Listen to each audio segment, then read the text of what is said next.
What's up, Neogor? What's up, Retro Scotty? Um, I'm gonna wait till a few more people. Congrats on getting 500. Thanks, man. I really appreciate that. If it wasn't for going to the Soulless Trenchcoats live stream, and for the rest of you, but if I did not go over there, I wouldn't have not had the 500.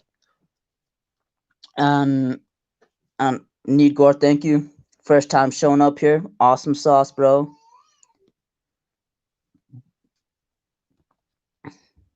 But just for the sake of topics, only video game discussion, of course.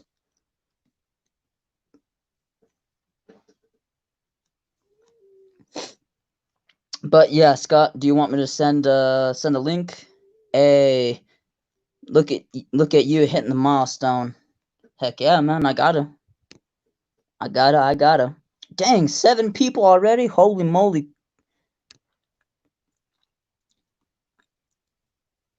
Love from the Gore Squad. Hey, Brit X, thank you so much. This is awesome, guys. Dang, man. TAJ. TAJ. Congrats on 500. I'm slightly jealous. Jealous part is true, but slightly that's a white lie right there. But hey, I will take the compliment, sir. But now that there's people over here, let's yeah, still at 354. Always get a few and then lose a few. What else is new? Well, okay, I only got like maybe around 2 hours, maybe less than 2 hours, slightly.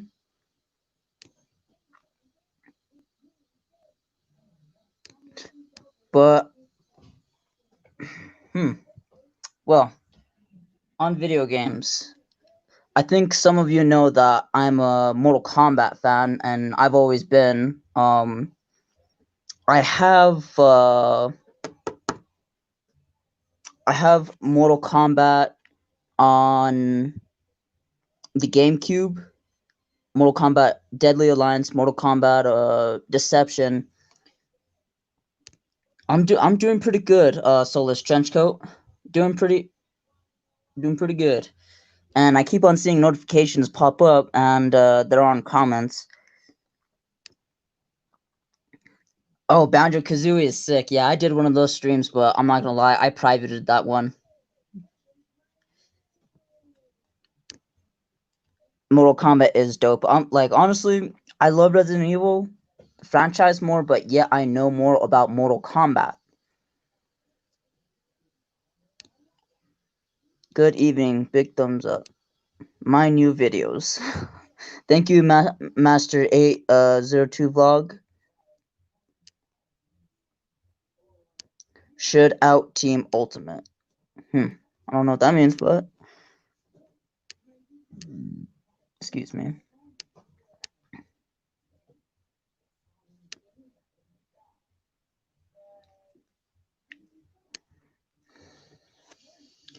So, onto the topic of video games and Mortal Kombat. Yeah, I grew up on Mortal Kombat. So, how should I start this? Should I start on the Mortal Kombat lore and how it all started? Oh well, I'm just gonna shoot the shit. Okay, so when it comes to that MK lore, it started with the Elder Gods. They created all the realms, not just the 6 realms that you guys might know. There's other realms. There's the Vampire realm. There was Tarkata realm, and there was the Zatera realm. The Zatera realm was the reptilians, where Reptile comes from. And I'll keep up with the chat later on, guys. Forgive me, but Shao Kahn, he basically oh wait, I'm kind of making skips, but I've seen it. Okay, let me restart. Okay, other gods, they create the all the realms and all that other stuff, and then let's not forget that whenever Outworld was created, or when all the realms were created, there was all of the protector gods of those realms. I know nothing. I know nothing of the protector gods on the Zatara realm, on the vampire realm, or the Tarkata realm. I don't think there's much explained on that lore, but whenever it came to Outworld, Shao Kahn used to be the ambassador. I'll send the link in Gmail, but give me a second, Scott.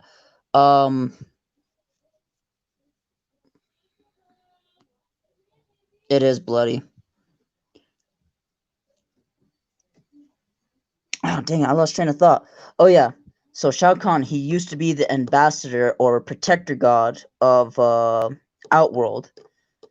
And the original ruler of Outworld was Onaga, the Dragon King. But Shao Kahn, he wanted to take Outworld for himself, so he poisoned Onaga. That's how powerful Onaga was. Shao Kahn was not gonna go face Onaga one-on-one and fight him. No, Onaga's too powerful. He's so strong, so he ended up poisoning him, and so he ended up being the ruler of Outworld, the emperor of Outworld, and then so he went on his conquest of conquering other realms, such as the Zatara realm, where he conquered that realm, which is merged, I think. Yeah, I think it is merged with Outworld. And during this process of merging realms, Shao Kahn robbed the souls of those inhabitants of those realms, which multiplied his power.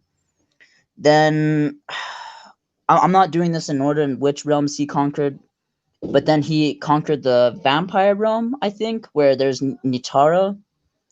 But I think there's some lore that Nitara, separated the realm from Outworld, and it has nothing to do with Outworld anymore. That's where Nitara comes into play. And then conquered uh he conquered the Tarkata realm, where there's the Tarkatans.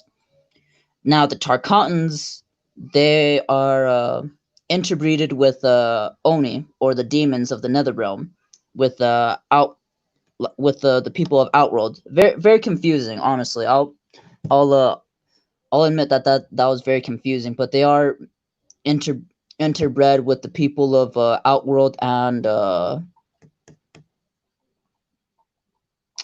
the demons of the Netherrealm.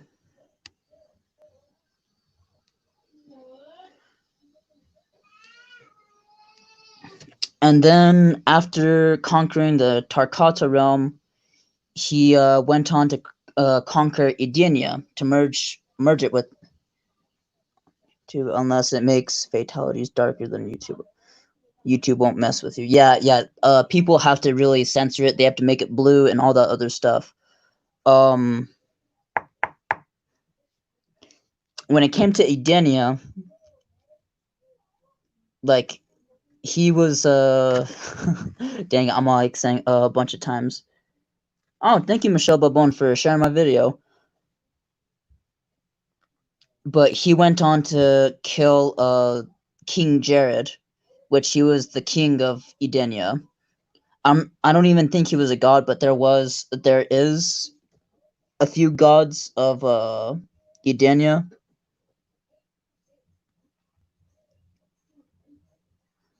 I think one of the protector gods is Argus, I think.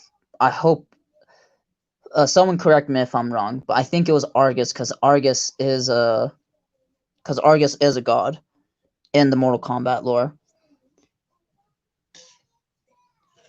But that's how Kitana ended up being basically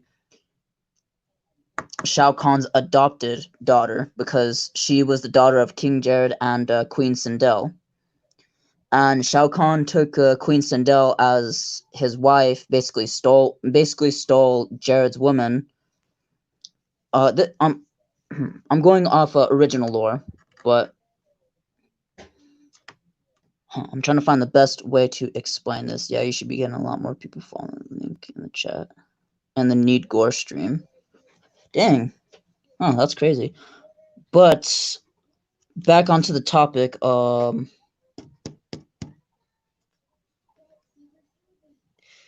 yeah, and about Queen Sindel.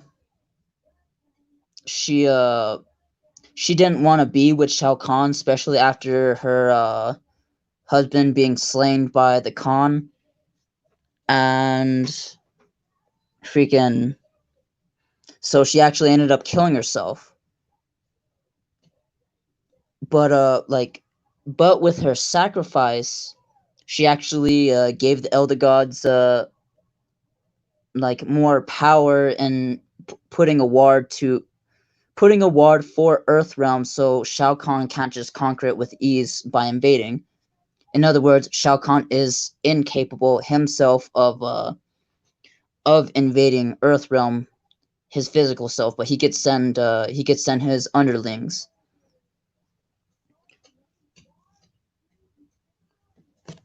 Then, well, she basically did that because he knew he was going to go after Earthrealm next, or she knew she was going to go after Earthrealm next. And then this goes to the events of Mortal Kombat 1. The combatants of Earthrealm, such as Liu Kang, Sonya Blade, and Johnny Cage, they go to Shang Tsung's island. Um, Johnny Cage, he didn't even know this was like a real thing. He's just out there for fame and or just to prove that he's actually the real deal. Because Johnny Cage, in this universe, he's his own. He does his own stunt. He does his own stunts on his movies, so he doesn't have a stunt man. He's actually like that athletically capable. He's that athletic, and he's actually that talented of a fighter. So like basically Johnny Cage, he does a couple fights. He beats Baraka.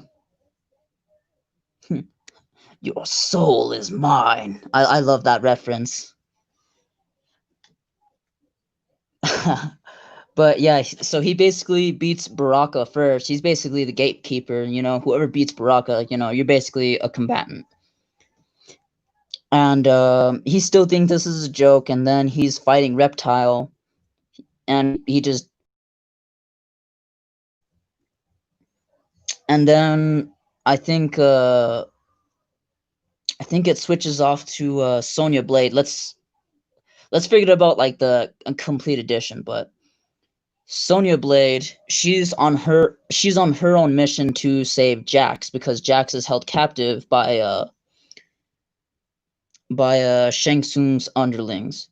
So far as we know, Shang Tsung's the main boss in MK1.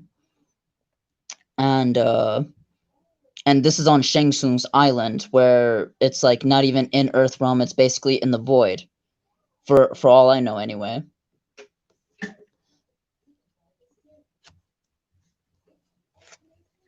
So like after Johnny Cage, oh yeah, I think Johnny Cage also saved Sonya Blade one time whenever Kano was gonna kill her, but that was after Johnny Cage and Sonya Blade fought because he was like hitting on Sonya Blade, being such a you know a freaking tard.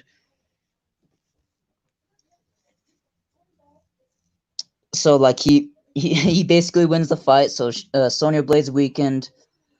Kano basically throws Johnny Cage off the ledge of the bridge area, but he barely survives. Johnny Cage saves Sonya Blade, beats him up, and then Kano he escapes.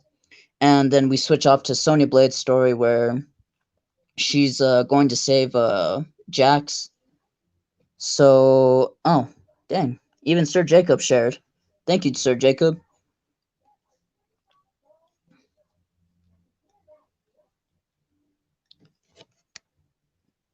Mortal Kombat 1995 will be 25 years old. Huh, I did not know that.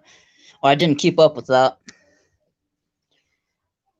Excuse me. So she goes on to fight Sub-Zero.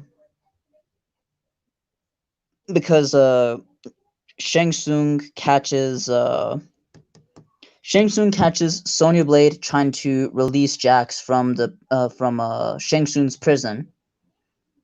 So he has original Sub Zero. There's two different Sub Zeros. Let's keep that in mind, and I'll explain on that later. But Sub Zero and Sonya Blade fight, and this is Bihan Sub Zero. She basically defeats him, and then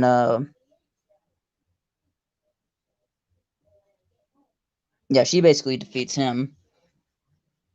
I'm not sure about the first timeline, but I'm going off Mortal Kombat 9 or Complete Edition.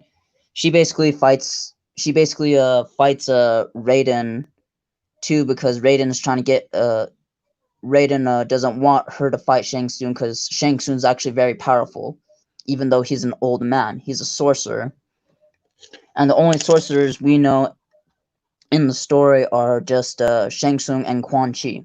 I'll expand later on Quan Chi. Um, then when it comes to oh yeah, after that jailbreak for Jax, they escape and all that. Like, and the funny thing is, Sonya Blade actually defeated Raiden, but Raiden let her defeat him just so like to just for the whole purpose of Jax escaping. That's how good the Thunder God Raiden is. He thought about the whole outcome and the whole cause for protecting Earthrealm. Take a beating from a freaking mortal that he let her beat him up. So after she breaks Jax out, basically Katana and Jade both teamed up against Sonya Blade. She actually defeats them. So after that one, she actually gets her rival Kano, and like she defeats Kano. But also during that process, while she was trying to have Jax escape, Shang Tsung shot down the helicopter that was trying to pick them both up from the island.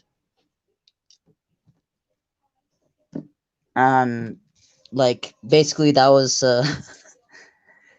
basically Shang Tsung ruined the escape plan, throwing his fireball from his hand, just making the helicopter crash down.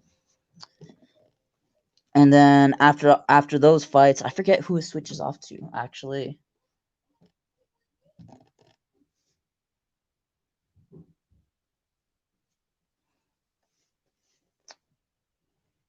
Dang, I'm trying to remember the fights and all that other stuff.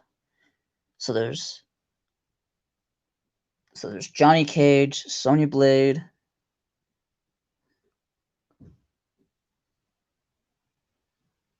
I'm trying to think about chapter 3.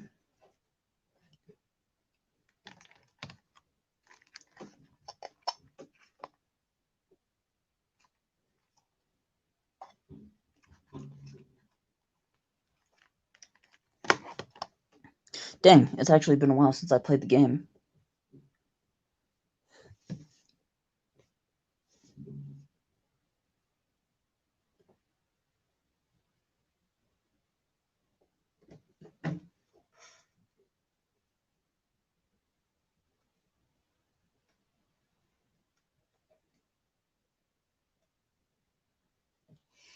I think chapter 3 is actually Scorpion now that I think about it.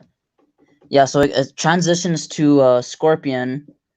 So Scorpion, we actually play as the bad character. Now, Scorpion's history, before I explain on this, for all Scorpion knows, he Sub-Zero killed the family. This is only as far as Scorpion knows. Don't take this as factual to the lore, but so Scorpion's on his own revenge, quest of revenge against Lin Kuei. Scorpion's part of the Shirai Ryu. His original name is Hanzo Hasashi, Grandmaster Hanzo Hasashi of the Shirai Ryu clan, and the Shirai Ryu clan's always been clashing against the Lin Kuei. the yellow versus the blue. And from Scorpion's memory, it was Sub-Zero that killed all of his family. Not just Sub-Zero, Sub-Zero and the Lin Kuei, that killed all of his family and clan, along with his wife and child. I forget their names, honestly. Like, I think Hiromi and Satoshi, something like that. I know one of them Satoshi, probably the child. And he's just he goes and fights no, I don't want to get to the fight yet. So he basically appears before Shang Tsung into the tournament. He's saying that he wants to find Sub-Zero and kill them. He's like, Mortal Kombat Special Forces sucks for life. Oh yeah, that was a total flop, Brando. Total flop.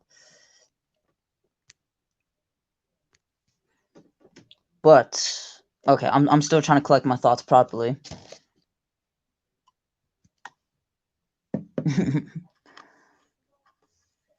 And if this stream ends, I'll end up continuing it. So he demands that he sees Sub-Zero and so he can kill Sub-Zero, but Shang Tsung tells him, "You'll demand nothing." And so Shang Tsung says, "You'll face your first combatant." And then all of a sudden, Kung Lao comes back into the scene, and he was actually in disguise as one of Shang Tsung's guards with one of those spears. And so Kung Lao, being the inexperienced one, even though he's a talented fighter, he gets washed by Scorpion. Not killed, but he gets washed by him. He tells him, "You're not a warrior yet," basically in mockery. And even Raiden warned Kung Lao not to fight or to participate as one of Earthrealm's champions.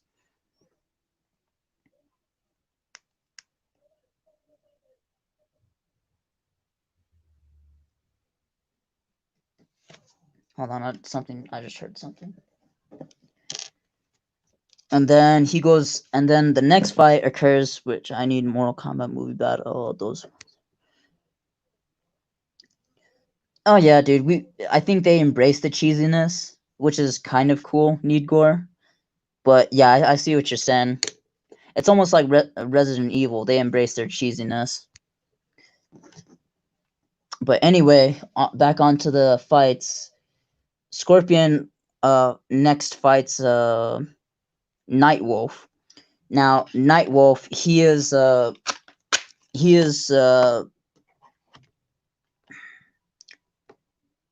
representative of the Motoko clan, and like obviously native. And I think he tells Scorpion, like, it's not only your people that have been victimized. Basically saying that, like, also Native Americans have been victimized by other people or by other races.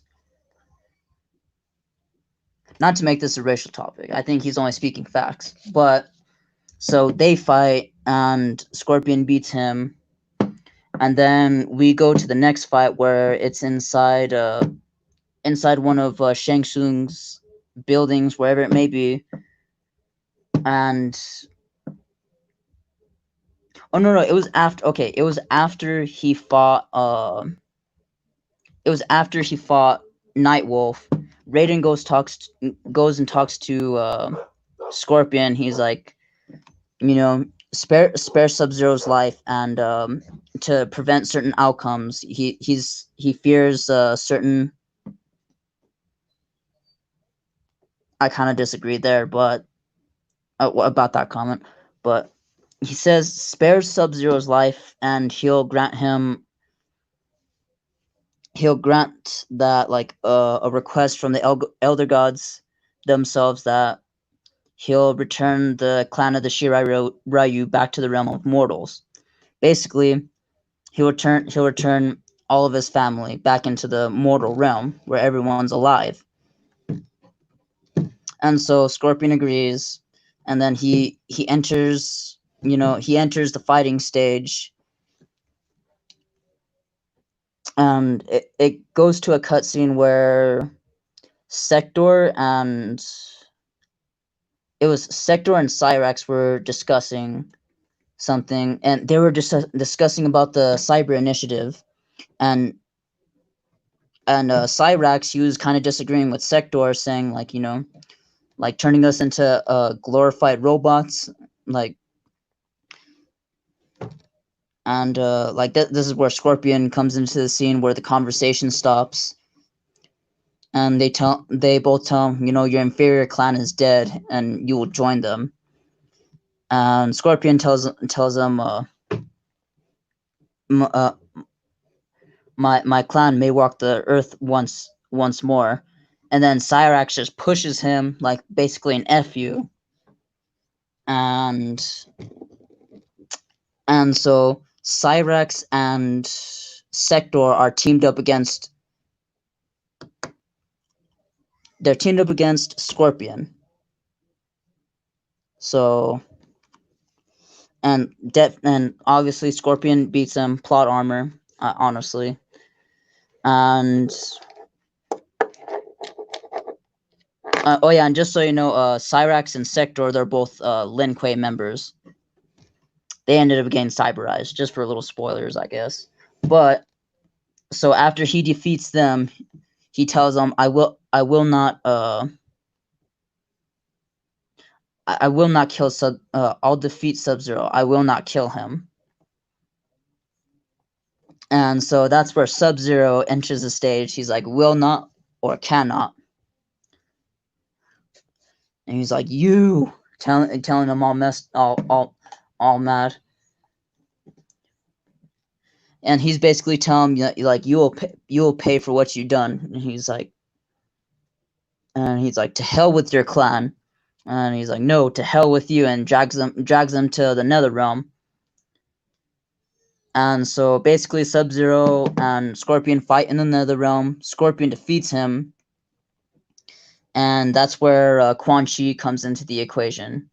Quan Chi, he's all,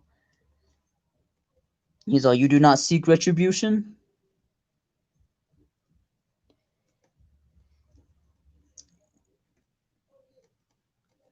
And he tells him, I will not kill Sub-Zero.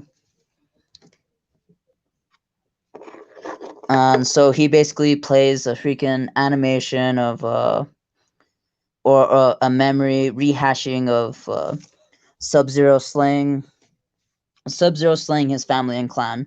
And so he gets enraged, and then he just does his classic fatality, pulling his mask off, him showing his fiery skull, and just incinerating Sub-Zero to death. We skip to another scene where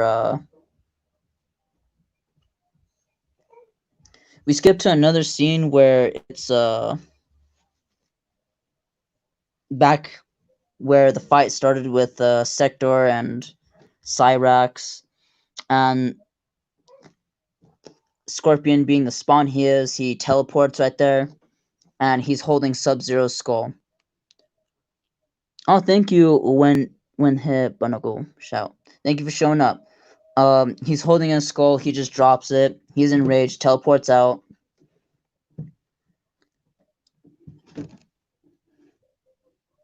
And I think it goes to Cyrax's story, chapter 4. And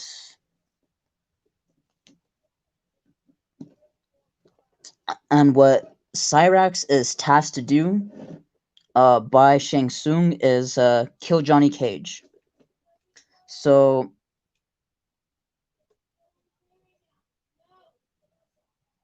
I'm trying to remember the fights so they can happen as they should.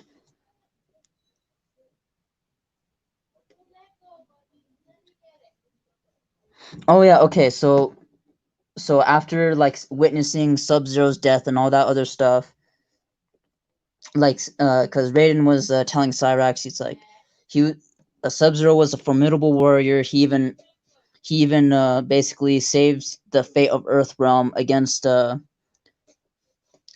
of the fallen Elder God, Shinnok. He basically defeated him, and that goes back to Mortal Kombat mythologies. That's basically a prequel of Mortal Kombat.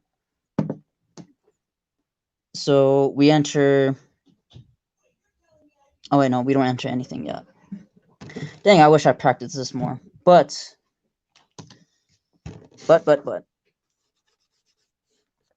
So Raiden's telling. Well, Cyrax tells him. Oh no. Raiden tells Cyrax that that the Lin Kuei do have a history of ruinous choices, and so he's just trying to walk away, and then he's like, such as the Cyber Initiative, and Cyrax tells Raiden back. He's like he is only one of the very few amongst the Lin Kuei that went against it. And we go to the next scene where Cyrax is just going about himself, trying to get back to the next fight bout against him and Johnny Cage, but that's where Shiva and Baraka come in. And Shiva and Baraka were tasked to kill Cyrax because basically he was talking with the Elder God. I mean, not Elder God Raiden. He was talking with the Thunder God Raiden. And so it's just Cyrax versus Shiva. Cyrax wins, and then Cyrax and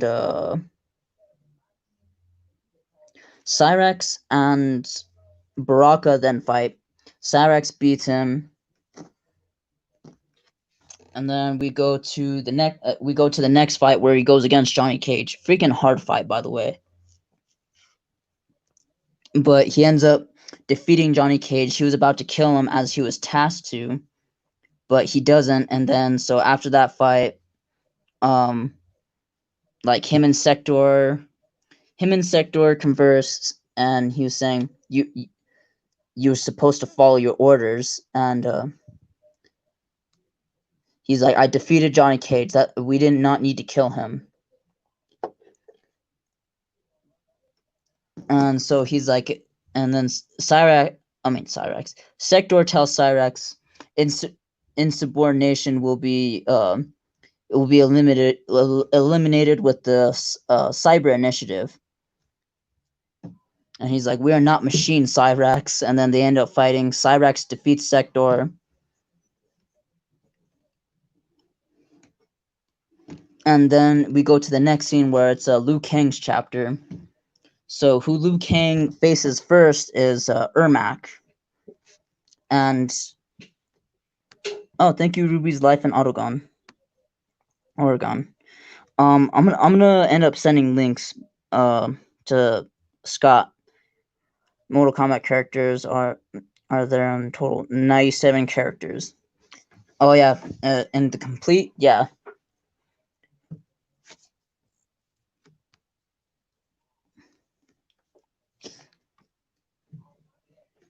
So we go to Liu Kang's chapter. Before he even fights Ermac, Raiden tells him, Ermac is unlike anything you fought before, because Ermac is merged of 1,000 souls in one body, and he was created by Shao Kahn. Oh yeah, I think it's Edenian souls that are actually in Ermac. Edenian souls, including King Jared's.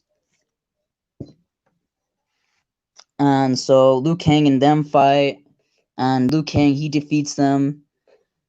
And then the next fight is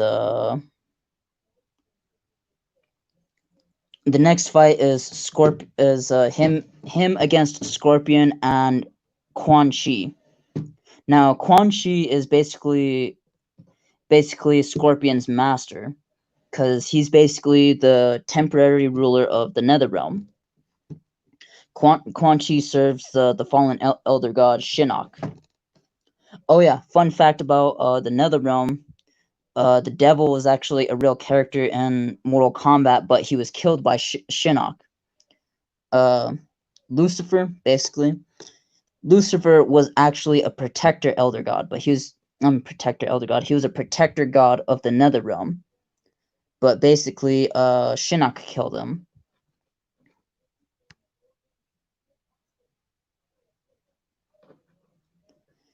I know this is a video game stream, and that's the topic, but would anybody like to see the screamer out of roll from the twist? Damn it, Ty, no movie talk. Unless if it's pertaining to like video game adaptations or movie adaptations from video games. But anyway, dang it, that threw me off.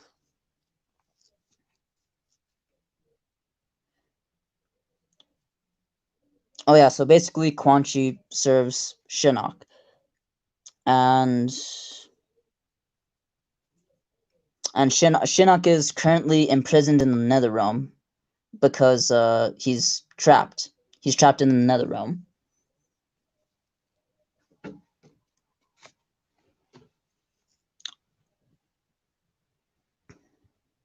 Oh crap, that's one thing I also forgot to bring up. Whenever there was a war waging against the Elder Gods, and whenever it was the Elder Gods versus Shinnok, the Elder Gods imprisoned Shinnok. That's what they did to him. Because I think he was trying to release the One Being.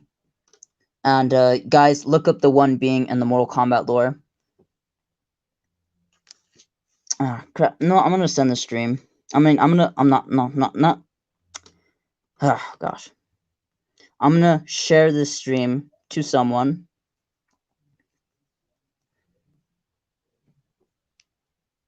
I'm gonna share the link.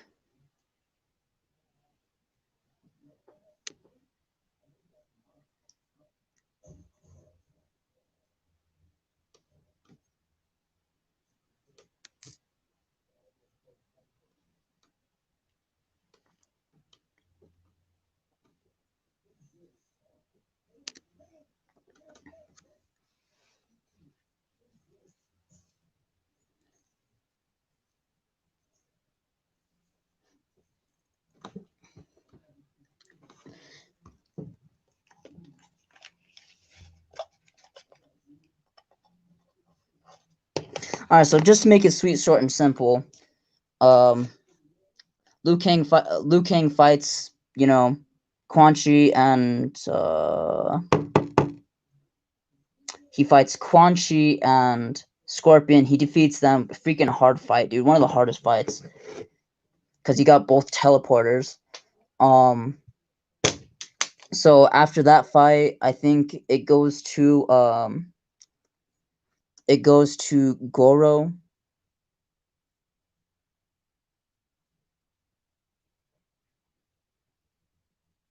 And oh yeah, on Goro's history, he actually, like, whenever it came to the last Mortal Kombat tournament, that was like 500 years before this upcoming tournament, he defeated the Great Kung Lao. The Great Kung Lao was Earthrealm's previous champion, but he got killed by Goro whenever he ended up oh dang. Hey, what's up, Scott? Hello, what's going on?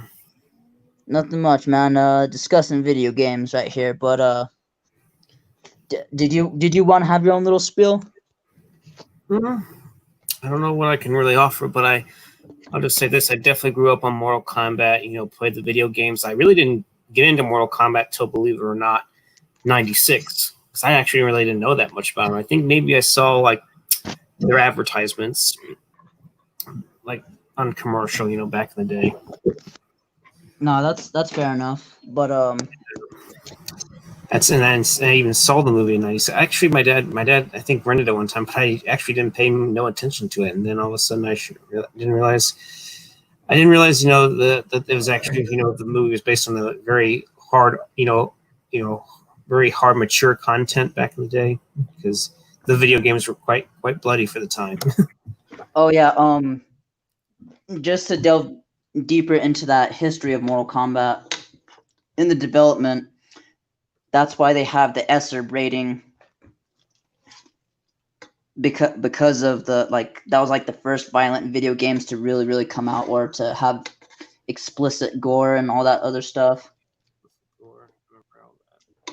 But yeah, that's when I got into them, and I, always kept on the lookout. Back, try to get the next video game. I was looking back. I was really disappointed in Ultimate Mortal Kombat 3 because you couldn't play one character in particular. I mean, you could, but it messed up the game somehow. The screen would be buggy or something. Right? It was the Shiva character, but thankfully that's why eventually that's why I got the when I got PlayStation, I got the Mortal Kombat trilogy, and I actually have that game. Oh, dope, sick! I need to get the OG Mortal Kombat stuff. Yeah, I wonder if it's on that Pi, for the Super NES. Fun fact about the Midway continuity. Liu Kang actually gets killed by Shang Tsung, and that was during Deadly Alliance. Hmm. Like freaking Shao Kahn. Okay, not Shao Kahn. Basically, the Deadly Alliance is Shang Tsung, and Quan Chi, and they're on a quest for power.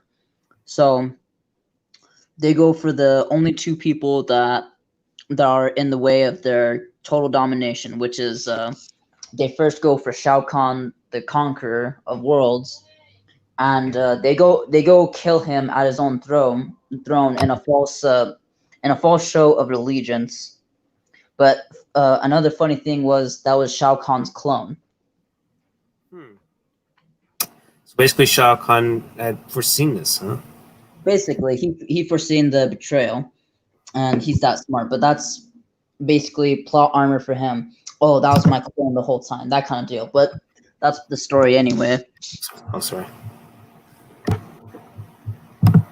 I didn't know about that storyline. But yeah, I think that only goes in like character descriptions and some other game. I forgot where my sources are coming from, but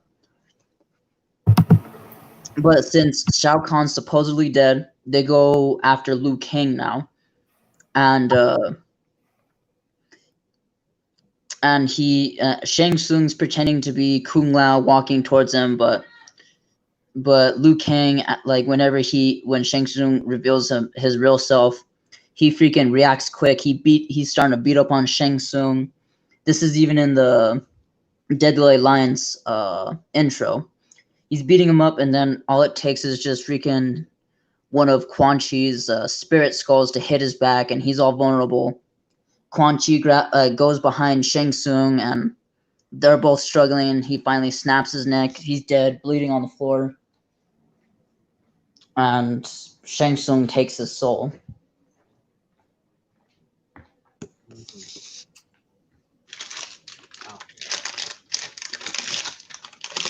And whatchamacallit? So like, oh yeah, and there, two of those sources were also on a quest to revive the Dragon King and their army, their undead army of 1,000. Hmm. Wow. Yeah, I did. I don't think I ever played Deadly Alliance or anything like that. Believe it or not. Everyone says it's a great game, but I'm not really for it because like whenever you try playing a character, uh, a conquest, you just have to do a bunch of reading, and I'm not for reading for playing a video game, unless I'm trying to learn how to play that sort of deal. Gotcha. But since like Shang Tsung has enough souls to revive the undead army, Quan Chi, he does like some spell, like going to the ancient I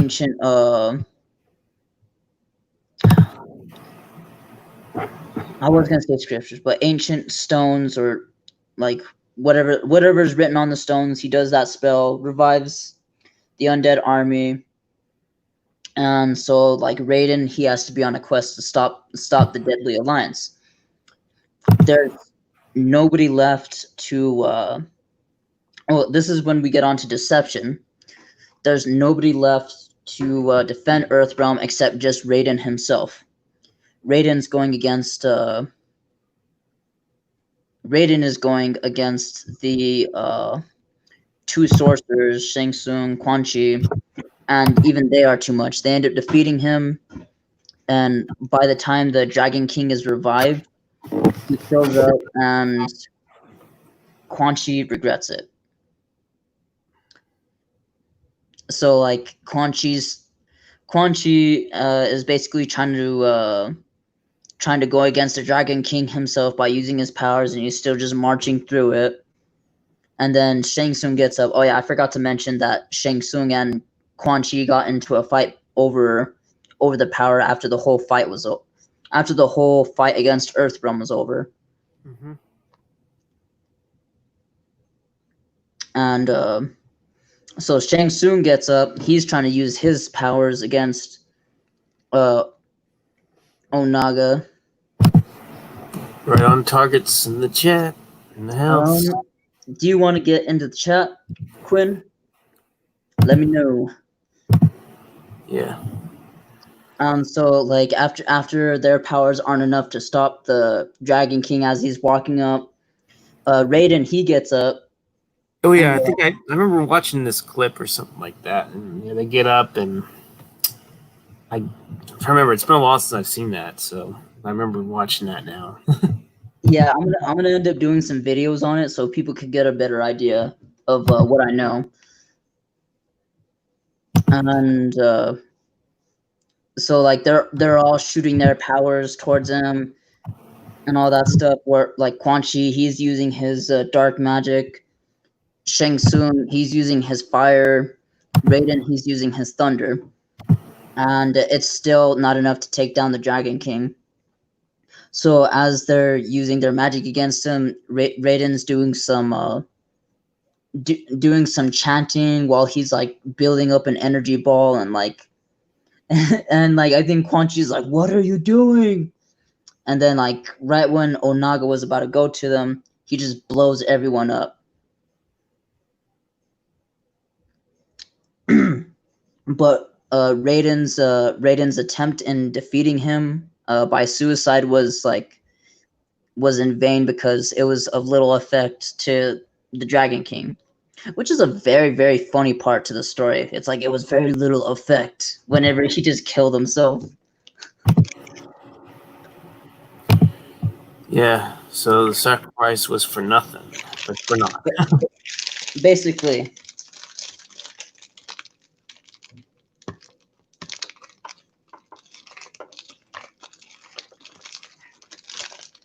And then we move on into the story of deception, where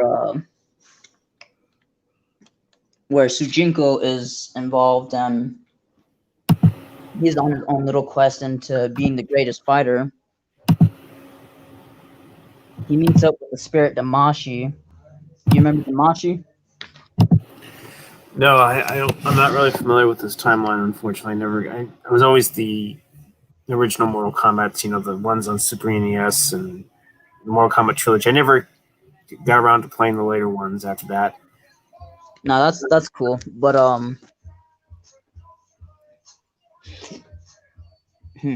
That's really nice that you followed the lore pretty closely, and I mean, I kind of heard about the whole little alliance and I saw the clip of it. Then there was the one where I forget what version of Mortal Kombat. Like you see the human versions of Sub-Zero and Scorpion before he was the masked ninja that he would become.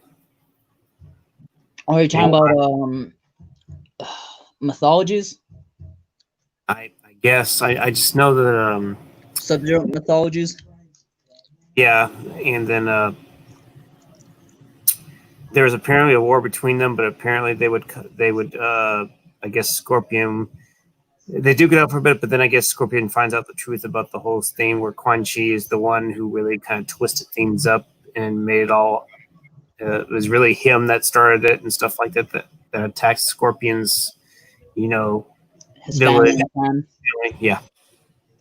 Um, to actually expand on that specific thing, that was revealed in not in Mortal Kombat 9, but maybe on Scorpion's ending on Mortal Kombat 9, it reveals that Quan Chi did it. But on MKX, it's in the story where he actually finds out that Quan Chi did it, so he's on a quest of revenge. He has his whole Shirai Ryu clan invade the Special Forces, where the Special Forces has Quan Chi in captive in cuffs, and freaking like Scorpion ends up fighting the people that are captivating Quan Chi, and then Scorpion has a fight with Quan Chi, and then he ends up cutting off his head. But before cutting off his head, he frees Shinnok from Shinnok's amulet that he was trapped in. Gotcha. Just ignore it's the phone ringing, but it's not for me. Oh, okay. I don't think.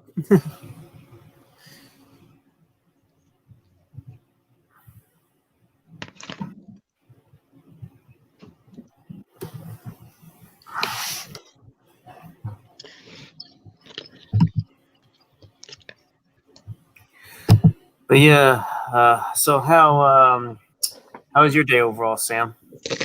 My day was pretty good. Not too long, even though I stayed longer at work than usual, which is fine. Work's not that long anyway. And Pixelated's in the house. Yeah, I see the YouTube channel. It hasn't shown up in the StreamYard chat, but I see him on the YouTube chat. So, yep, stream Pixelated's in the house. Thanks for the kind words, man. But anywho, I wanted to. You mentioned that as much as you like Resident Evil, Mortal Kombat is your first, is probably the go-to game for you. The go-to game franchise for you, pretty much, right? Yeah, pretty much. But then Resident Evil comes pretty close, right? Oh yeah, it comes pretty close. Knowledge-wise, not so much. I just know that it started out as a progenitor virus. Like it wasn't even as serious. It was just implants in Africa at first, and it deals with some other scientists back in like the 1800s. Wow, this story I wasn't familiar with. Yeah, I'm not too familiar with it either. I'm trying to explain it the best I can, but damn. So yeah, these scientists, they're working on it and all that other stuff, and I think the next generation passes by where William Birkin is involved, and he's oh, I didn't see that one. Hello, my awesome Samido. What's up, Pixel? Damn. Oh yeah, so it goes on to the next generation where there's William Birkin, and there's also Albert Wesker. You know who Wesker is. Yeah, the agent for Umbrella. Douchebag. Right. Well, Quinn wants to officially come in. Send me the link. Resident Evil is my shit. Send me the link. Resident Evil is my shit. You can send the link to him, right? Oh, okay. It's just super damn difficult through phone. Computers. Gotcha. I'll send Quinn the message. Too bad you couldn't come by my stream earlier on last week, Quinn, unless you had something going on that day. So let me go ahead and get Quinn. But yeah, the virus started out as a progenitor virus in these plants that were native in Africa. They extract all the other stuff. They're trying to do all their research and all that other stuff. William Birkin's doing his own research, but then William Birkin, I think he no, not yet. That's not Resident Evil 2 yet, but I think he's not inside his mansion yet in Resident Evil 1. We don't see William Birkin in the mansion yet. No,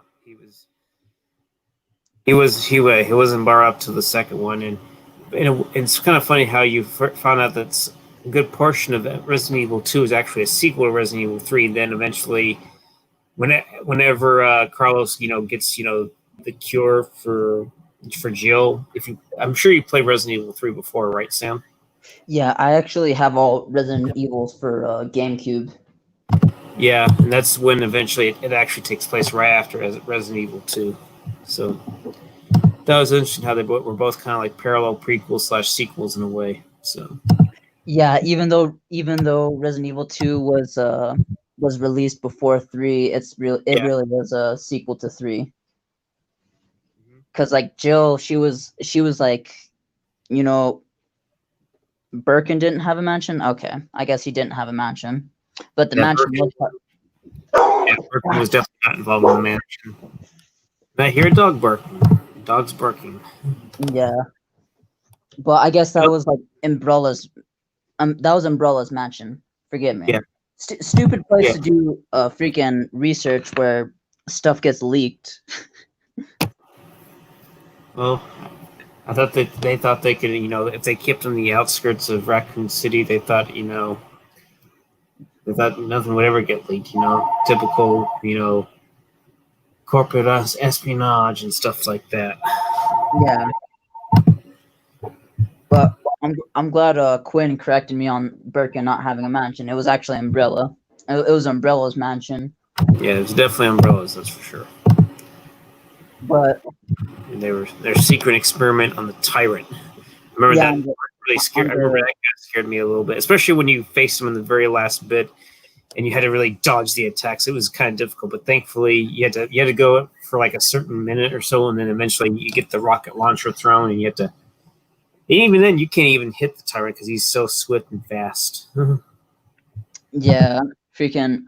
I remember not even killing him with the rocket. I remember just like shooting the crap out of him with the Magnum. Really?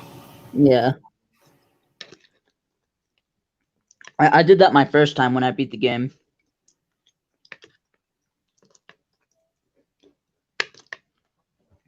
Well, I sent Clint the link. So.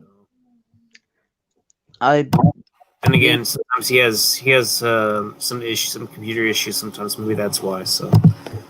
Oh, that's why Quinn's not in yet. No, I mean it's a possibility. Sometimes he has some computer issues. So. Oh, wait a minute. Here he is. Okay. Yo, hey, so are we talking Yo. Spencer Mansion? That's Resident Evil 1. The Spencer Mansion was in the Arklay Mountain region in the forest of outside of Raccoon City. And so that was where they worked on the T virus. The T virus was primarily used for the bioweapons to make the MA. Their primary export was going to be the MA-121, the Hunters, and the Cerberus ones. The zombies were kind of side of that virus leaking. They also were going to do the chimeras and the Tyrant, the T01, the T003 Tyrant, which was the third the T102. Sorry. T102 Tyrant was the one in Resident Evil 1, whereas there's one in Resident Evil 0, which is the prototype Tyrant. Yeah, Birkin was not involved in the mansion really at all. The mansion incident he was involved in is technically Resident Evil 0, which was weird and not a great prequel because it just makes very little sense. Yeah, it makes like two mansions. Like now we're both confused, or we're all. Yeah, that's a decent enough game, but as a prequel, it answers too many questions that Rebecca doesn't have the answers for in 1. So it gives her too much information that she then loses in between 0 and 1. Rebecca. I hate Rebecca. She's the worst. She's basically a useless character, eh? She's not useless. She actually has some use. Like in Resident Evil 1, it is very useful to have her as Chris, because anytime you go to her, like when she's holed up in the book room or the medicine room, wherever she is, she just gives you a free heal. So tactically, and as a gameplay aspect, she really works. But canonically, Capcom hasn't used her in a story since that game in their chronology. I always thought what happened to Rebecca after that. Well, according to Vendetta, the third movie, which was great until the very end, she went to Chicago to become a professor of medicine. Of course, I have a love-hate relationship with Vendetta because it's a phenomenal movie until the ending, which almost ruins the entire franchise. Like the Freaking entire Resident Evil franchise is almost ruined by this ending. If you take it as canon. Leon ends up killing innocent people. Yeah, that's also bad. But that I have less of a problem with than the ending where zombies are cured after having turned in, like, mid-eating people. A zombie is turned. And then there's like Wesker 2.0 guy. No, that's one of the high points of it. Is that gray morality of, hey, this guy was kind of radicalized by us bombing his wedding. That was a good point of the story. Oh but, no, I'm just going off on that one. Yeah, no, I understand a lot. A lot of it was typically Resident Evil cheesy, but the curing of the zombies after they've turned just destroys the stakes of the whole thing. It was a very cheap way to fix everything up, and has the potential of destroying the entire series in terms of credibility if you took it as canon. I do like his villain origin story, though. Yeah. That was a strong origin. Like, I guess it was a good way to make it creepy, too, to make the villain worse, I guess. Oh, really? Yeah, well, it's... What I think it is it's a mirror of the U.S. foreign policy currently. Specifically, I think it's referring to, just all the weddings we drone bombed in Pakistan.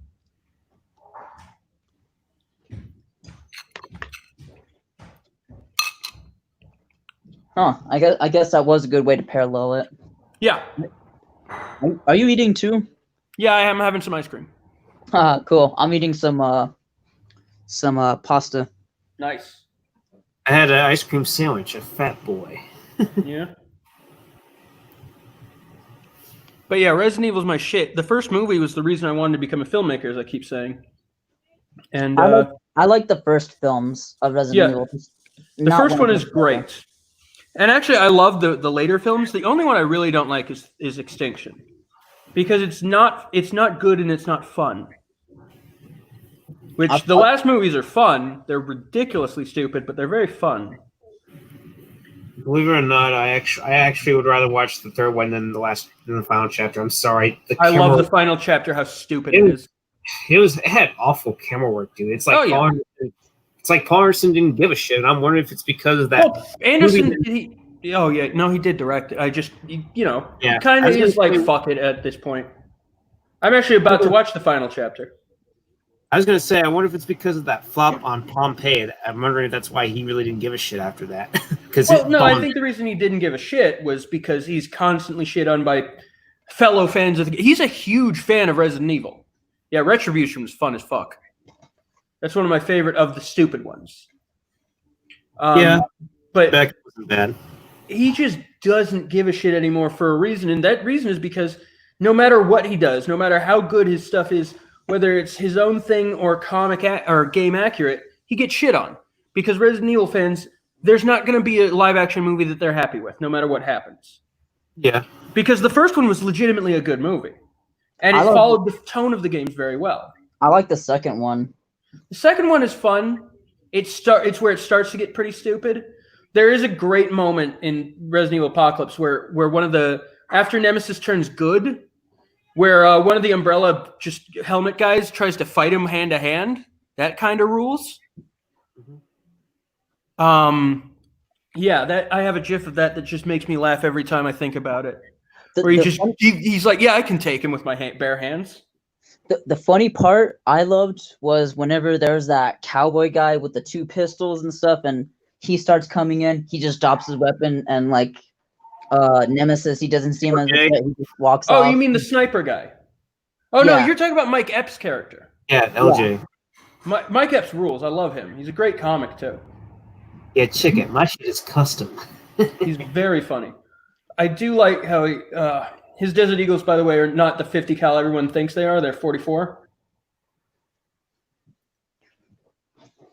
Because Canadian armories have much easier time getting a 44 caliber Desert Eagle than a 50, I think, was the thing at the time. Yeah. But yeah, there's I will admit, I don't like how Mike Epps died in the third one. So there were some problems. Yeah. I'll admit. Well, honestly, he didn't really fit the series in general. I love his character, but it doesn't fit with the tone. Yeah.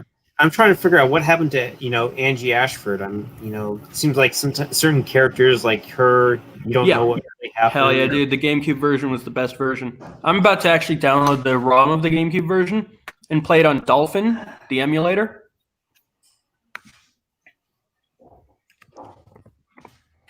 Yeah, I've been playing a lot of older games through emulator recently, and it's great. Metroid Prime looks fantastic still. That makes me want to go through my games and show them off right now. Yeah?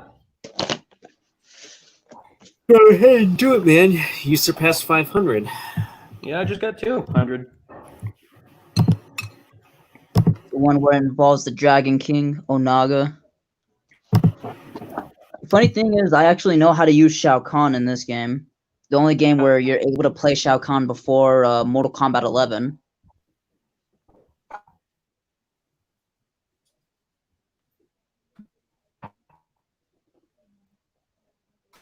Which Mortal Kombat is this that I'm seeing? Deception. Deception, okay. GameCube, yeah. Where Sujinko is the main character. He's the protagonist. From the Shaolin Temple.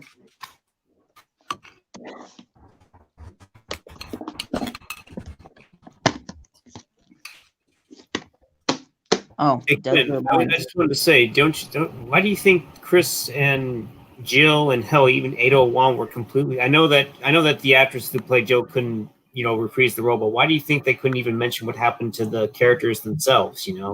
At least probably because it's just how do you work that in naturally? That's hard, honestly. And plus, people kind of, I think, stopped giving a shit because the fans were just consistently shitting on no matter what he did. Ada. Yeah. Yeah, they always. I understand that you can't please everyone, but I know there was always a good amount of hate with Anderson dating back to whenever he did Alien versus Predator back in the day. Well, that was that Resident Evil came after or before Alien versus Predator, I think. Yeah, Resident Evil. Yeah, people just hated him from that. Really, I think the hate started with Mortal Kombat when he did that. A lot of people. Which, again, not a bad movie, even. Yeah, critics didn't like the film, but some people did enjoy it. I mean, they definitely loved it more than the second one. Yeah, well, which I guess isn't hard to do. So. Yeah, well, the thing is, there's actually a lot of he's very detailed. Like back when he really gave a shit, he was very detail oriented and being accurate in terms of little details to the games. There's a reason in Mortal Kombat, the first movie, that Johnny Cage is squaring it off against a Goro, and that's because Goro is the toughest fight that Johnny Cage has in the game. That is a matchup you don't want to do simply because it's very difficult. That's apparently known among the fandom of Mortal Kombat. It's yeah, you don't want to fight Goro with Johnny Cage because it's very tough.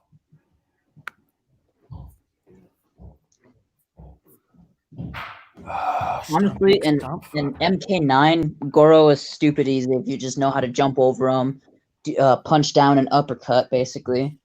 Yeah. But in the OG games like Mortal Kombat 1 or 2, he's actually pretty hard, along with Mortaro. Yeah, but apparently the worst one to fight him with is Johnny Cage. Oh, that's actually interesting. Yeah. I think it's because Johnny Cage has a lot less range or something than Goro, and has bad long distance attacks or something. I don't know. I heard this on a commentary of the movie by High Society Radio. But yeah, he's a real master of incorporating little details, and no one cares when he does it, and just no one gives him the credit when he does it. And they just focus on, he made original characters for the first movie. He ended up marrying the woman. Yeah, he married her. That's where he met her, though. Yeah. He didn't write her in because they were dating. They met and started dating after she was cast. It's a lot of nepotism they accuse him of that didn't exist until it's a sad story because he's a really talented director and a pretty talented writer. Of schlocky blockbuster action movies, sure.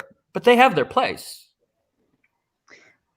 Okay, fun fact about the gibberish on Raiden when it comes to his flying.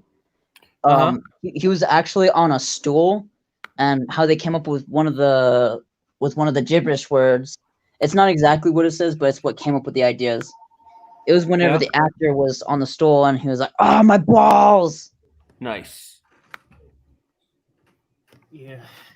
I was gonna say, yeah. Back on the subject of Anderson, he yeah, he got a lot of hate for that one. Yeah. And starting with well, really that's when it took off with Mortal Kombat, but not Mortal Kombat, sorry, Resident Evil. A lot of people called him a hack. Hell, even back when he was, after he finished Alien versus Predator and he was on Howard Stern, someone actually on Howard Stern called him a fucking hack or something like that. Yeah, and then the sad thing is he's really not. He's done so many good movies. Like Event Horizon. A fucking phenomenal movie. One of the seminal horror movies of the early 90s or late 90s, whatever it was. It's highly influential. Yeah. Are they still, is Scream Factory still looking for the cut, or are they pretty much given up? I think they've given up and they're just doing the transfer. But I'm not sure of that. Also, another thing that Raiden does say while he's flying is Johnny bought a car. Nice. Where it's like, Johnny bought a car! That's funny. Or the Toasty. Oh, Toasty is one of the other creators just popping Ed up. Boon, I believe. Ed Boon? Funny. It almost feels like a troll moment almost when you see that. Especially if you're beating up on your opponent. It's almost like a brief little troll job for like a few seconds. Oh, dude, I'm playing video games against anybody. I will mock your skill. Yeah? Man, I just started playing Yakuza 2, or not 2, Yakuza Kiwami.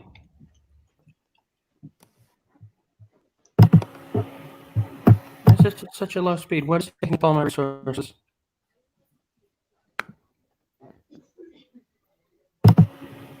Hold on, I'm gonna be right back. Yeah, no worries. But yeah, I've been playing Yakuza Kiwami. It's so good. And I am very good at it, apparently, it seems. That's cool. I was doing so well that I thought I was on easy. But nope, I'm on normal and just destroying everyone I come in contact with. So even on normal, you're excelling in that, huh? Yeah, I didn't realize how good I was at it. After Event Horizon, did you ever see the Kurt Russell movie that he did, Soldier? Yeah, that's fun. It's stupid, but it's intentionally campy, and I like that. Mm-hmm. Like, it knows what it is and doesn't aspire to be more than what it is. And that's, right. Admirable, I guess. And speaking of Resident Evil, did you ever look at George Romero's original script? It was not good. Yes. It was incredibly bad. And I'm very glad it didn't get produced because I didn't want to see a king like George Romero fall that far, Mm-hmm. I mean, he did get the characters in the mansion, but apparently they couldn't get Chris right or something like that. Yeah, no, Chris was like a janitor or some dumb shit. Wow. It would have been terrible. Legitimately, Paul's idea was much better, which was to do a prequel to the franchise. And this was before Resident Evil 0 was conceived. So, you got to give him some credit on this. It's like, oh, he had this idea to set up the entire series. Guys, I will say before the stream ends abruptly without my control, I'm running out of hours, but we'll just still be here, Yeah. Probably, I mean, what? Probably 45 minutes because I think I left 2 more hours because I used my other 2 hours playing Dark Souls. Yeah. Mm-hmm. I gotcha. It's going to be less than 44 minutes. Gotcha. Yeah. But you thought Paul was gonna. Do you think Paul could have done the mansion story like in the first game if he wanted to? No, he could have, but he chose not to.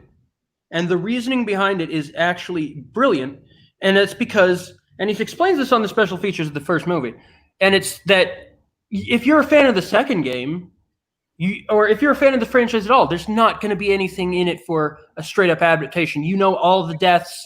There's no surprises. You know everything about you have to do something that's new for both fans of so people who have played the games have something that they can, be surprised by. Because if you want his theory was like, if you want just a straight up adaptation of the game, just go play the game. It's very cinematic already, But he wanted to do something that would, be something new for both fans and people who, for both people who haven't played the game and for fans. He forced production assistants to play the games on set to make sure they had the vibe down. His work on the first movie was actually really admirable, the stuff he did. And it is a shame that people just dismiss it as garbage because he ended up marrying the woman that acted in it, She also rules, Mila Jovovich. She's like the new upcoming Monster Hunter movie, it's based on her character gear is based on her personal build in the game. In her playthrough of the game, she plays games, she rules. There's a 3-minute segment of the commentary of the first movie, Resident Evil movie, where she just nerds out about Half-Life and how she played it with her brother. And it's oh my god, this is an incredible game. Granted, I'm not a huge fan of Half-Life, to be honest, but it's pretty sick. It's overrated, highly overrated. But what really bothers me is the constant load screens every 5 minutes. It's just load your level. It breaks all sense of continuity you're trying to achieve, or all sense of forward movement that you're trying to achieve with your storytelling game. Every time you give me a 30-second load screen to just load the next door. It's a forward motion game, whereas Resident Evil is built around building up suspense. Yep. Honestly, that suspense part is pretty crazy, especially when it comes to Resident Evil. In the games, you're just walking, you don't know what's in the corner, and this is when you can't move the camera. Yeah, but they do that for Resident Evil. They pretend because you don't know what's behind. You're breaking off, Gwen. Yeah. It's supposed to be forward motion constantly, but it's just broken up by load screens every 10 seconds, it feels. I heard most of that part, but the other parts you're breaking up like crazy. Yeah, you're a risk. Yeah. Yeah. Okay, so there's too many load screens in half. That's what I'll say. And they're too frequent, and it's every 10 minutes or 10 seconds. Every minute, there's a 20-second load screen, and that blows. Oh, with the doors and everything? Well, in Half-Life, not in Resident Evil. Resident Evil, it works for because it builds up suspense, but Half-Life is not supposed to have that. Is it supposed to be action more? Yeah, it's a forward push game. Anyways, I got some stand-up to do. I'll check you out later. Peace. All right, man. All right, take care, Quinn. Yeah. So that I could, he was breaking up pretty badly. Yeah. Well, at the very end, he actually finally got reception and stuff, but here's an interesting point of view on the script, on the original Resident Evil script. But apparently, from what I understood, Anderson's script is at one point, I think he wrote it for a film called Undead, then decided to change some things and make it into a Resident Evil script, from what I've heard. So that's what's supposedly this guy told me back on the IMDb boards. Who definitely was not a fan of Paul Anderson. Wait, who? The IMDb boards about what? IMDb boards, there was some message boards back. It's no longer there anymore. They've been gone since 2017. But back in the day, when I interacted with some people on IMDb, he was basically not a fan of Paul Anderson, especially what he did with the Resident Evil game or the Resident Evil franchise and the Alien vs. Predator film as well.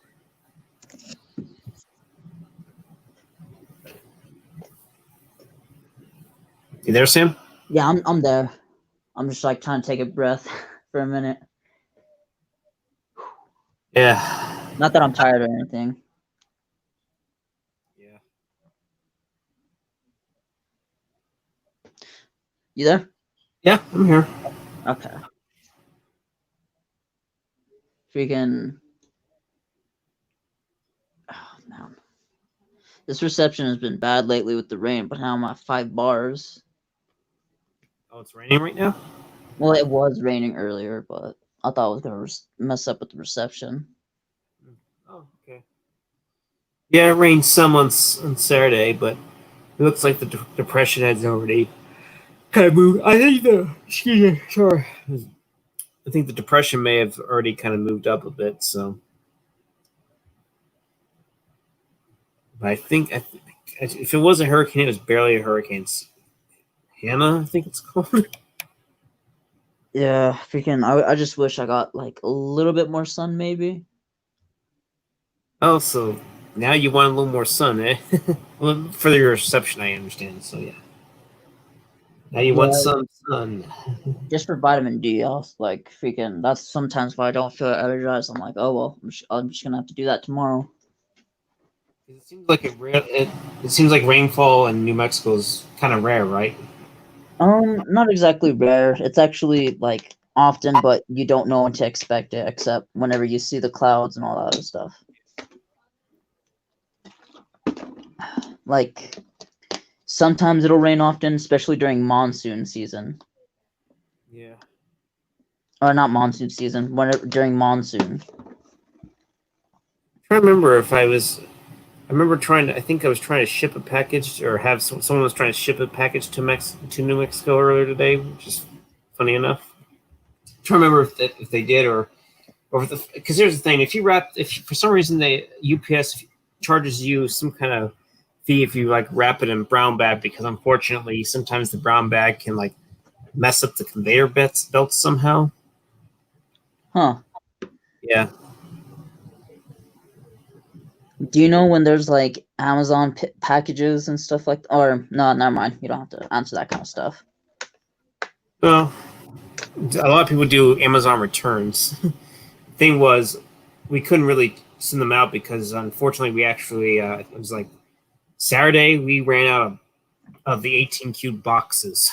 We're supposed to actually get more tomorrow if they'll get there, because it's kind of because of the place where we put the Amazon returns into different boxes. It's kind of piled up right now, and a lot of people have brought in a lot of their AT&T stuff. It's piled up there too because we don't have 16 cube boxes. It's crazy. I bet some of those boxes get heavy, huh? Yeah, well, really, it's when I'm in boxes, I mean cable boxes, like the cable stuff. Sometimes they'll have the wires too, as well. They also bring in the Spectrum ones, but at least here's the good news: we actually have that we can put them in different boxes if we want to. We can put them in a 12 cube, to 14 cube, and stuff like that.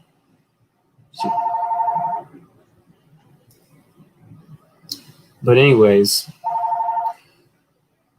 I'll be glad when we get more of those. What's up? Is that a phone call for you? Yeah, well, it's a phone ringing, but it's not for me.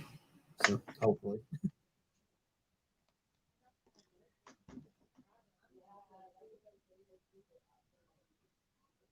How many people we got watching? I guess we got one or two. Two people. Yeah, just 2 people. Honestly, it's cool. It's probably one of the other like few others lurking, you know. But And probably me, to be fair, because I have the YouTube chat pulled up. oh yeah, that is true. Maybe yeah. Now we got another person, so we're at 3. We got Press. It says 2 so far on mine. It'll probably pop 3, and then 2. Yep, there's a third. Yeah. So I was gonna say, so Resident Evil and Mortal Kombat are definitely your go-to games. I know you played that What was that one? Halo, Yeah, Halo, and then you were playing something else. Gosh, what was it called? Minecraft, yeah, Minecraft. Okay, well, I'll admit that I do not know too much about Minecraft. But you don't mind playing it, I'm guessing, right? Hmm? But you don't mind playing it, right? Yeah, but lately I haven't been because I end up dying and I get so mad losing all the other stuff, and I just, ugh.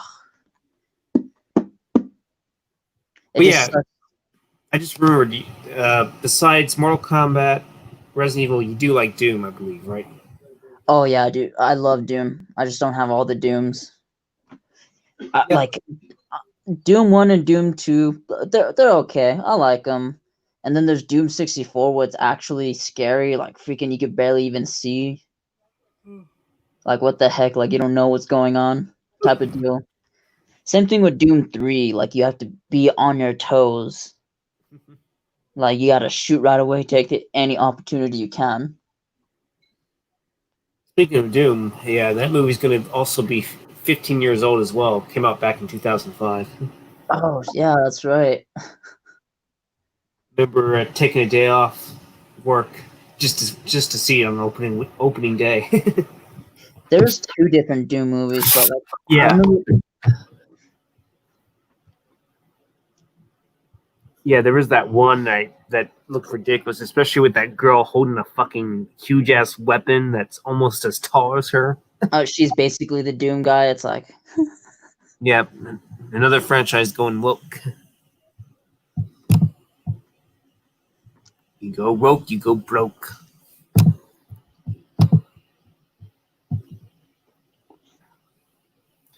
Yeah, I even got the soundtrack by Clint Mansell from the Doom. It's pretty solid soundtrack. It almost kind of resembles the music from the games to a degree, but with his own little twist, which I do like.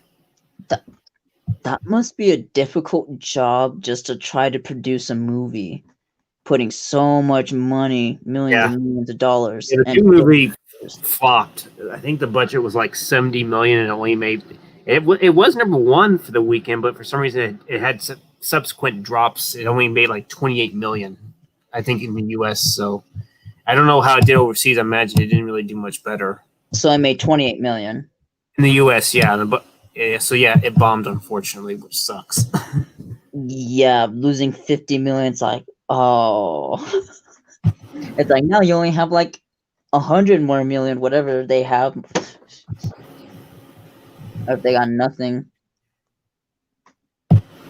Semi lurking. Yeah, and I'm curious as to if it even made money overseas. Just I'm gonna put 2005. You looking up that right now? Yeah, but then again, to be honest, they didn't really promote that film very well. They barely promoted the trailers like maybe 2 or 3 months before the film came out, and that's not exactly a good thing to do or a good idea to market your film right before then. Usually, you want to do it like at least 4 to 5 months in advance, not like almost 2 to 3 months before it comes out. So, like we saw the teaser like late August, and then we got a trailer like a couple weeks later, I think it was. So yeah, we're looking at a budget about between 60 to 70 million. Let's see, what was the? Damn, it's not giving me. It's not worldwide. Worldwide, it made like 58 million. So basically, I guess it made like another 30 million. So yeah, it didn't do very well. Didn't even make back its money internationally too. So yeah. Oh, so altogether they didn't make it back. No, they did not. Dang. So they lost out on like 10 million. Yeah. The good news is when it was released on DVD, it seemed to do much better there. Actually, it made like nearly 29 million domestic video sales, so that definitely helped. But they wouldn't make another feature-length live action film till 2019. We're talking about that newer one that had the terrible CGI, right? Where the girl was the big. I don't know. I never watched it, but it didn't look that great to me. Yeah, I watched the one with The Rock in it. Yeah, you like that one better, I imagine, right? It wasn't that bad. Oh yeah, Like I feel like they could have done more, but then yeah. Maybe again, they could have had the hell plot in there somehow, but it was instead of demons, it was a science project or research, whatever the heck. it You seemed know, like it took a little influence from Resident Evil to some degree. whenever it came to Resident Evil 4, okay, did you hear about Resident Evil 3.5? No, I did not. This is new. Well, okay, like it's not a real release, but it was basically a project for Resident Evil 4, Hmm. and damn it. Oh yeah, it was gonna try to make it supernatural instead, like, or as if you were an infected person going crazy and you're seeing supernatural things. Okay. Was this gonna have Leon in this? Yeah, just picture Leon with his jacket in the beginning, and except you're just in a dark house. You're with the flashlight. It's like meant to be scary. Yeah, it's meant to be scary, and you're like basically shooting a ghost. And remember the Ganados with an axe that just hits you or something? It's basically a ghost almost looking like that, except with some fancy sword. Hmm. Yeah, I think now I remember. Okay, I still was going to be 3.5. Okay, I didn't know. I guess I forgot about that part. But I remember watch. I remember seeing a magazine that had some of the pictures like that. That's what was going to be happening at the time. But then they changed it completely and made it into the fourth one. They named it Resident Evil 4. Brought in 801, and you see Wesker's in there, and you have to rescue the president's daughter and stuff like that. So I don't know if they were in there originally, but I do know that it was going to be a much different game. Before it became what it was as of now. So If you're able to look up Resident Evil 3.5, and you'll know exactly what I mean. It might be not the fancy sword that he hits him with. I could be wrong, but I remember he hits him with some weapon, and it's almost the same movement as a Ganado does.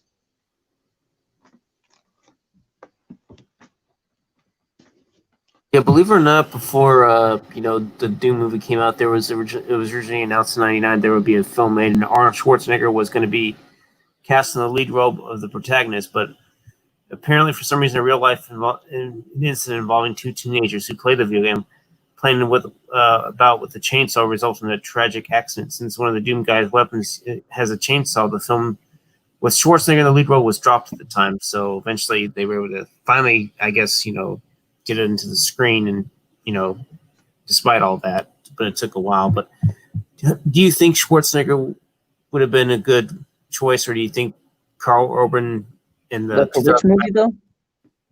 Well, they were going to try to make one back in '99, or at least release it in like the very early 2000s. But unfortunately, there was a tragic real life incident that involved two teenagers. That's what prevented that version from going forward at the time A version of what? I of lost. Doom. Oh, Dune. It So, was going dude, to have Schwarzenegger in it. So Schwarzenegger would have been perfect. He's huge. He could have been, yeah, or maybe he might have been better off as Duke Nukem. Maybe maybe they should. Maybe he should have done that instead. maybe. I don't know. Who knows if even Duke Nukem made that much money? Like made enough money to even have the idea to produce a movie and not waste it. Mhm.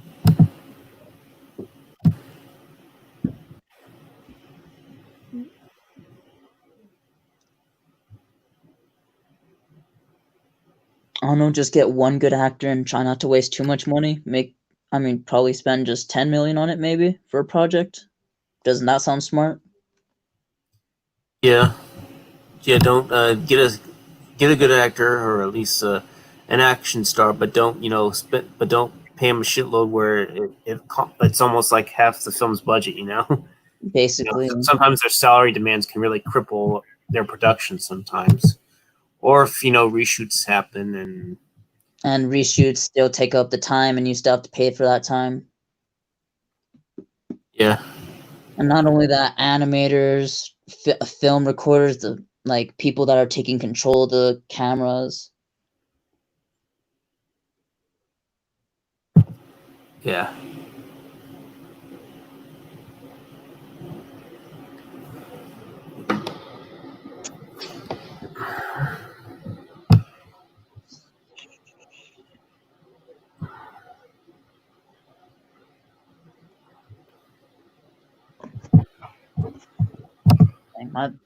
Well, not mine, actually my homies.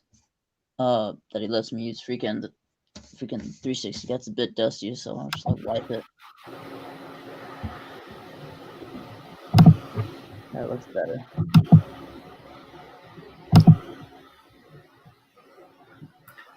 You got 13 likes, man. No dislikes.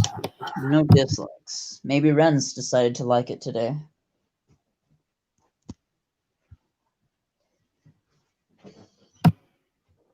Oh well, I don't want to talk about that other stuff. Pertaining to video games. Yeah, pertaining to video games. Do you think Mortal Kombat was the best version of the video game live action films, or you think they were pretty much all the same? Honestly, Mortal Kombat was actually cool. The first one. At least the first one. Like Needgore said, it was cheesy, but it was still cool. It was still fun as hell, that's for sure. Yeah. I mean, come on. I mean, it had an awesome theme song too. You can't complain about that as well too. Right. Now, did you ever? No, I just thought of something. Did you ever play Street Fighter, or if you've heard of it? Okay. I played Street Fighter, and I've heard of it, but I'm not too into the lore. I've seen so many parodies on it. That's why I basically learned off of it. Yeah, and of course there was the movie with Jean-Claude Van Damme. Oh yeah, the live action movie. Yeah. And they actually made Street Fighter the movie video game. Yeah, that's the one I'm talking about. Then they made another one, but The Legend of Chun-Li, which I hear is actually worse, believe it or not. The only reason why I remember is what's her face, the girl from Smallville, Christian Canuck or I can't remember how it's. We'll just call her KK, but not the other KK. Honestly, what I'm trying to do right now is freaking hook up the GameCube and show what you may call it, deception. I mean, not deception. Deadly Alliance. Basically, the one where Liu Kang dies. Hmm.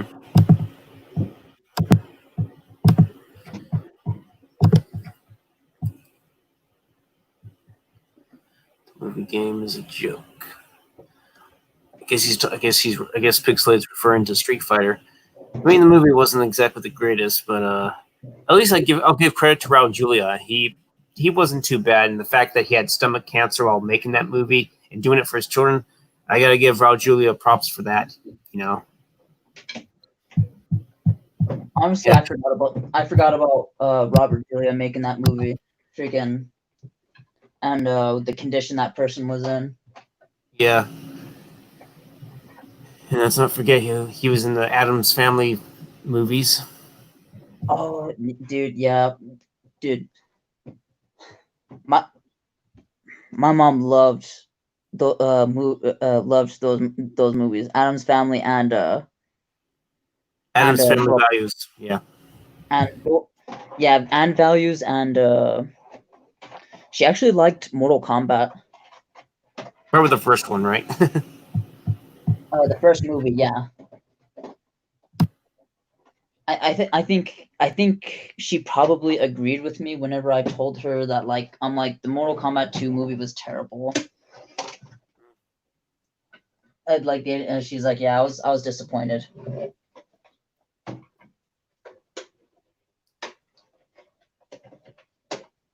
Oh wait, wrong console.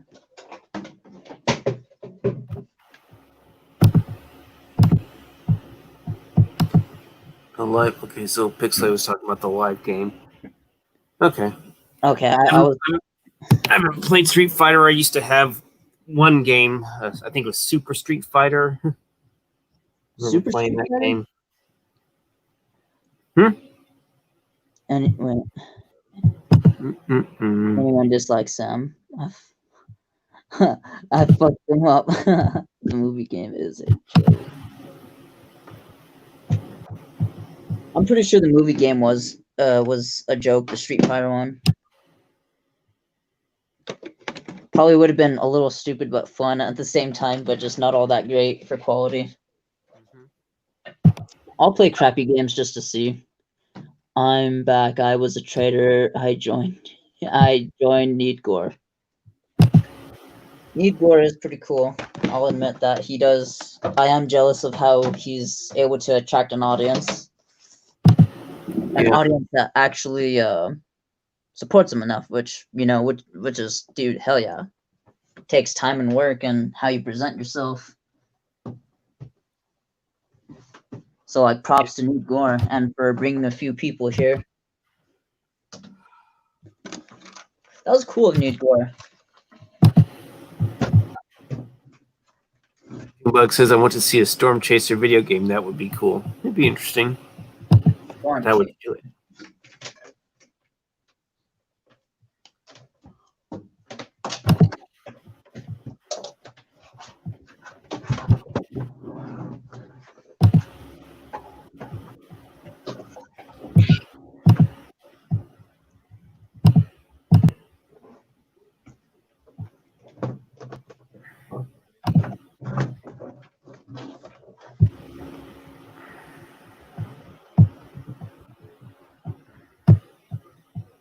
Sorry, I'm all hooking this shit up. I should have had it hooked up a long time ago.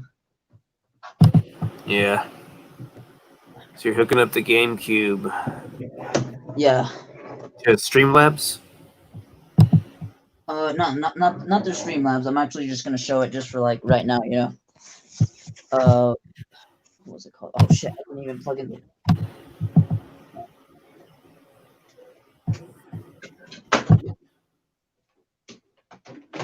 Oh, you're at 504, Sam.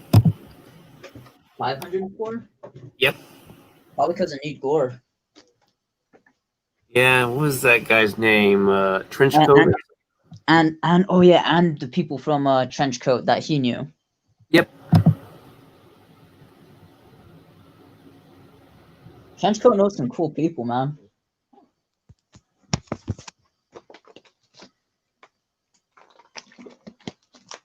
And me and him kind of agree, like on the Hannibal Lecter. What's GameCube? Oh, wait, hold on.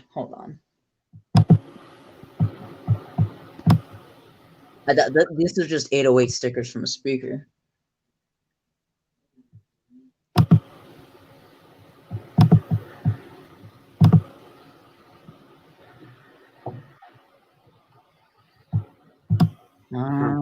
Where's my remote? Shit.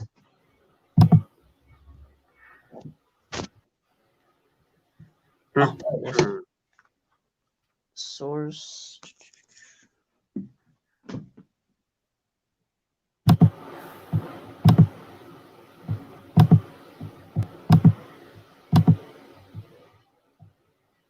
Well, I linked your stream in, and his China gave me permission. Corey is such a cool dude. He helped me reach my channel. Help my channel grow.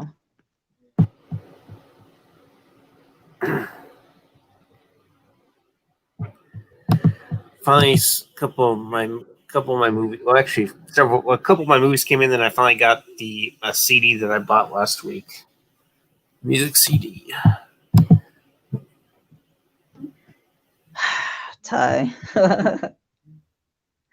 This is the first time I've ever seen him really spam. Can't believe you fell for that. Ha ha ha ha. What is he talking about? Fell for what? This just for opening the chat in general, I think. Basically him saying, "Oh, I can't believe you actually put a dumb text up," you know, but I don't really care.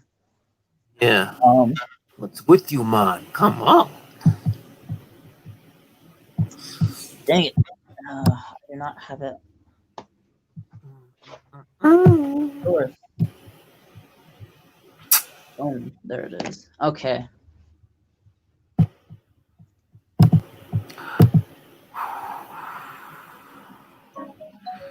Any chance I should hook up with you, Soulless Trenchcoat? You know, to up my sub count?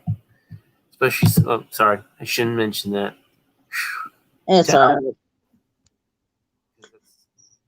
Any chance that I could help grow my community, you know, I should say. Which you call? I'm gonna play this right now. Like not play it.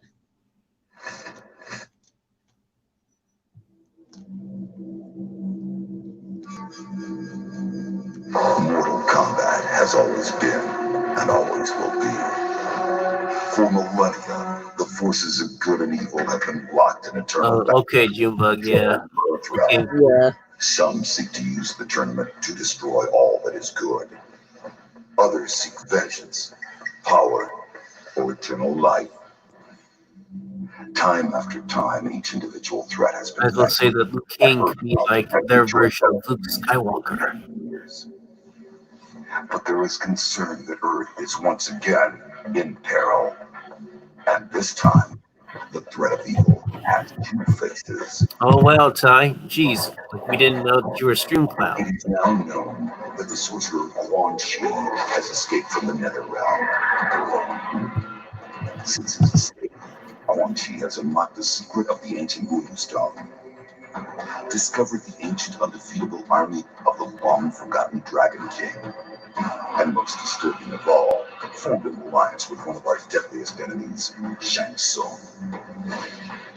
With their combined strength, they plotted to overpower the only two beings who could prevent their total domination of the two realms. The first was the Emperor of our world, Shao Kahn. In a false show of allegiance, they sprung their attack.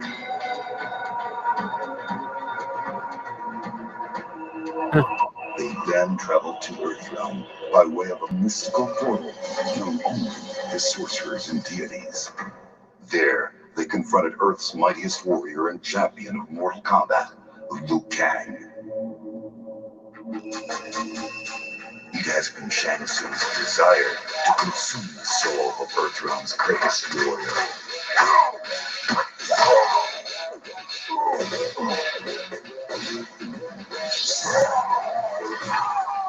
Oh, yeah. Pull the tube, of course. He achieved this goal.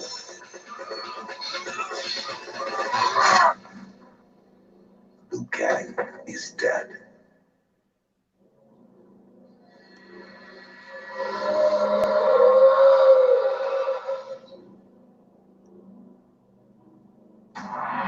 They have since returned to our world and are using the souls of conquered warriors to resurrect the Dragon King's undefeatable army. Should they succeed, they will have the means to conquer our world and eventually Earthrealm. They will be unstoppable. I can no longer stand idly by and watch this evil consume the world. I have relinquished my status as Elder God to return to Earth and lead you all to battle against our old adversaries. We must act now. We must stop this deadly alliance.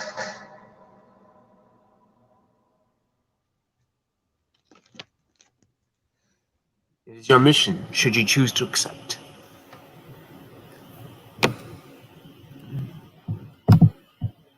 Who would you cast?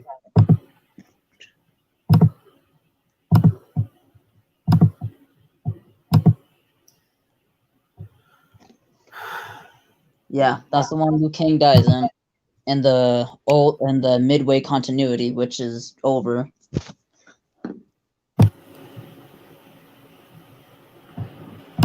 Hey, Sam, I'm going to go on and head on out, man. But thanks for having me on your stream, and congrats yet again for having over 500. Well done. Heck yeah, thank you, man. You getting tired? A little bit. Okay, I don't blame you, man. Me too. Yeah, I stayed much later than I should have, and only 5 hours of sleep. And it was a long day. Yeah, the stream might end soon anyway. So you have a good one, man. All right, take it easy and have a good night, man. Stay safe out there. All right, you too. All right, later. Later. So guys, I'm not even sure if I have like even a fragment of minutes. I don't even know, but I didn't. Lee Howard as Link, Grammerfield as Princess Zelda, Shahrukh Khan as Ganondorf. Dang.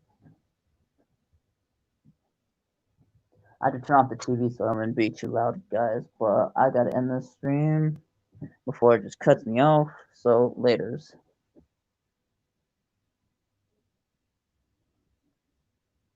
Oh yeah, and thank you for being there for me.